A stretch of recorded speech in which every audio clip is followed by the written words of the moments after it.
23 మంది శాసనసభ్యులు ఉన్న అదే చంద్రబాబు నాయుడు గారికి నేను కూడా చంద్రబాబు నాయుడు గారి మాదిరిగానే ఆలోచనలు చేసినట్టే చంద్రబాబు నాయుడు గారి ప్రతిపక్ష హోదా స్టేటస్ కూడా వచ్చి ఉండేది కాదు, అలా ఉండేవాడు అక్కడ కాదు. అవునయ్యా, నీకు తెలియకపోతే తెలుసుకో వాస్తవాలు.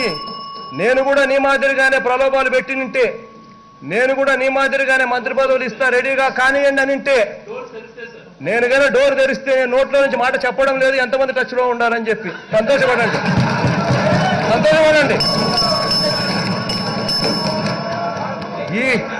ఈ అన్యాయమైన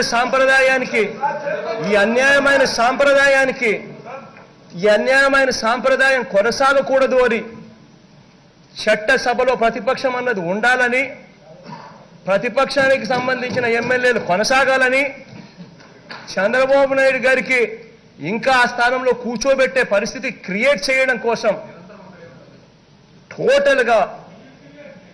టోటల్గా సిచ్యువేషన్ మారాలని చెప్పి, కొత్త సాంప్రదాయం రావాలని, మంచి సాంప్రదాయం రావాలని చెప్పి ఏకంగా ఇక్కడ నుంచి మంచి చేసే దిశగా, మంచి చెప్పే దిశగా మాట్లాడుతూ ఉంటే, దాన్ని కూడా ఏ రకంగా వక్రీకరిస్తూ, దాన్ని కూడా ఏ రకంగా అన్యాయం మాటలు మాట్లాడుతూ ఉన్నారో సాక్షాత్తుగా ఇక్కడ చూస్తూ ఉన్నాం. అధ్యక్ష, నేను ఇంతకుముందు ఒక మాట చెప్పా.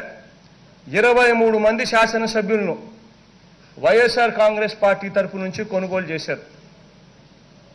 3 ఎంపీలను వైఎస్ఆర్ కాంగ్రెస్ పార్టీ తరపు నుంచి ప్రలోభాలు పెట్టి తీసుకున్నారు. చివరికి ఏం జరిగింది?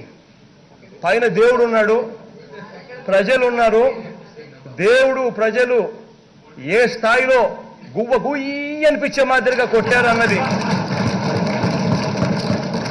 అన్యాయం చేసిన వాళ్ళు కరెక్ట్గా అదే 23 మంది ఎమ్మెల్యేలు, అదే 3 ఎంపీలు, అది కూడా గెలిచింది. ఆ 3 ఎంపీలు కూడా 4,000 ఒకరు, 6,000 ఒకరు, 8,000 ఒకరు.